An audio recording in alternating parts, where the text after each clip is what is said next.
Hey guys, when Mia and I were in Kenya earlier in the year, we decided we wanted to do a mountain hike. And so we went to a mountain called Mount Kenya and we climbed up this mountain. It was a 5-day hike. And on day number one, the guide told us that we should walk pole pole, he said, which means slowly, slowly. He wanted us to walk slowly. And on that day, the incline was really not very steep. And so it was so easy to walk. You know, there was no resistance at all. It was just easy. Day two, the resistance was a bit harder. It was a bit steeper. And so he said, "Pole, pole, let's walk slowly, slowly." And that day we wanted to walk slowly, slowly. Day three, that was summit day. That was the day we were reaching the top of the mountain. And it wasn't like this anymore. It wasn't even like this. Now it was pretty much like this, 90 degrees. And it was so hard. There was so much resistance to walk up that mountain. It felt so difficult. I wanted to give up at every moment. I wonder if you've ever had an experience in your life where you've just felt like there is just way too much opposition, where things have just gotten so difficult, there's so much resistance that you don't want to keep going. I wonder if you've ever had that moment in your Christian life where you were just facing a lot of opposition, where it's actually become really difficult for you to be a Christian. Maybe it's when you voice your opinion at school and everyone else just laughs at you and points and goes, "That's ridiculous." Or maybe it's when your friends decide that they don't want to be your friend anymore if you believe the things that you believe. Maybe, even worse, it's somebody decides that they don't want to hire you for a job. Now, I've actually heard about this happening where people go, "Oh, you're a Christian? Well, I'm not going to hire you." This happens all the time. It happens to Christians. As Christians, we come up against opposition. So the question is, when we come up against opposition, when our faith is opposed, what do we do? What are we meant to do when our faith is opposed? If you've ever had your faith opposed, this is an important question. I know I have, and what Daniel has to teach us tonight is really important. What do we do when we come up against opposition? Now, the story tonight, Daniel chapter 6, it's one that you're all really familiar with. It's Daniel in the lion's den. In Daniel in the lion's den, the way the story starts is that we hear that Daniel is in the top 3 men in the whole of Babylon. He's become one of the most important people in Babylon because he was so good at his job. And actually, there was a bunch of people who were really jealous of Daniel because he was so good at his job. And so they were looking for things to bring him down with. They were like, "Oh, is he stealing any money? No, he's not stealing any money. Or is he going home early from work? No, he's not doing that either." And they kept looking and looking and looking. They couldn't find anything that he was doing wrong. And they said to themselves, the only way that they can get him in trouble is if they can use his faith against him. And so they decided to do that. They went to the king and they said, "Dear king, we think it would be a good idea if you decided that nobody can pray to anyone for 30 days except you." So the king is the only person they can pray to. And so the king goes, "Yeah, I think that's a good idea." And when Daniel hears about this edict that you should pray to nobody for 30 days, the first thing Daniel does is that he goes and prays. Now I want you to think about this for a second. I want you to think about yourself as Daniel, all right? So by this stage, Daniel is probably about 60 years old.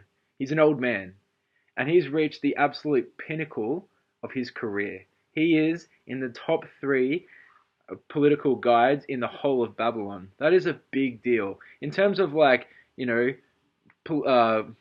goals, like hashtag goals, he's set. He's actually like equivalent of the Prime Minister of Australia. He's a big deal. And here we have this thing come up where it says if you pray to anyone else, you'll be thrown in a lion's den. And Daniel kind of goes, "Look, I could just stop praying for 30 days.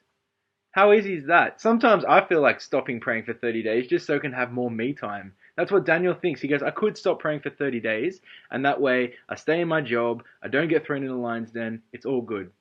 But instead of making that decision, Daniel goes, "You know what? I'm going straight to my bedroom to pray." And so he goes straight to his bedroom and he starts praying to God. And he does this 3 times a day, every day. Even though it's going to jeopardize his job and ultimately it's going to jeopardize his life, he decides, "I'm going to go and pray." Anyway, so the people who are jealous of Daniel, they come and they find him praying. They tell the king, oh, Daniel's been praying to somebody else. And the king decides that he's going to put Daniel in the lion's den. So Daniel goes to the lion's den, and you remember how the story goes. They roll a stone across the mouth of the lion's den. They throw him in there at night time. They roll a stone across. They come back in the morning, and they see that Daniel hasn't even been touched by one of the lions. The Bible says he doesn't even have a scratch on him. They roll the stone away. Daniel comes out of the lion's den, and he's perfectly fine. Now, I want you to think about this.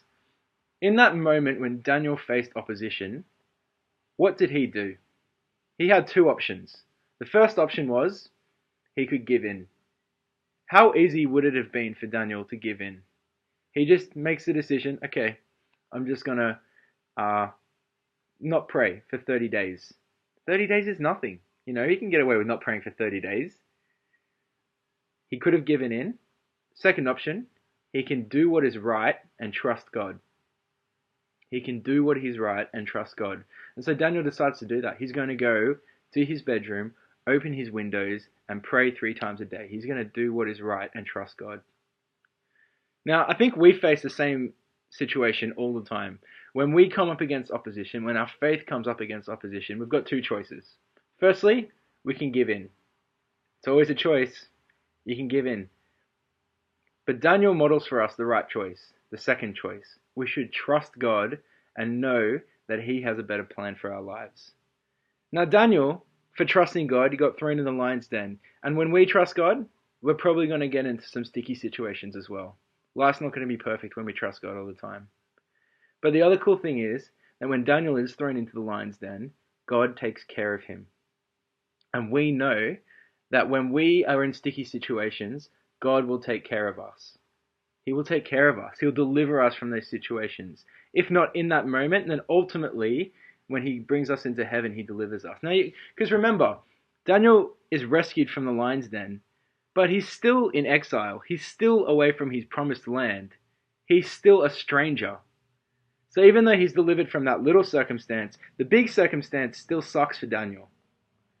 And so just because Daniel's delivered from the lion's den, we can't just think to ourselves, oh, good, God's never going to let me go through hard times. He's never going to let the figurative lions eat me.